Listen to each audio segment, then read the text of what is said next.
अस्सलाम वालेकुम प्यारो सिंधवासियो।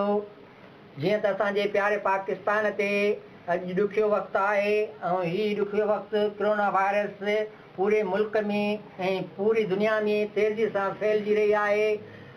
पंहिंजे ऐं पंहिंजनि गुलनि जहिड़नि ॿचड़नि खे इन मूज़ी मर्ज़ ऐं कोरोना खां बचाईंदा। उमेदु आहे त मास्क जो इस्तेमालु कंदा। हीअ धरती सिंध धरती असांजे ओलियावनि फ़क़ीरनि बुज़ुर्गनि ऐं दरवेशनि जी धरती आहे। हीअ हमेशह लुॾंदी ॿुॾंदी न। जीअं त असांजे शाह लतीफ़ फरमायो आहे त मांदी थी न मारी तुंहिंजो अलाह बि आहे, सवनि वरियनि जा ॾुखड़ा हिकु लहज़े मंज़िल आहे।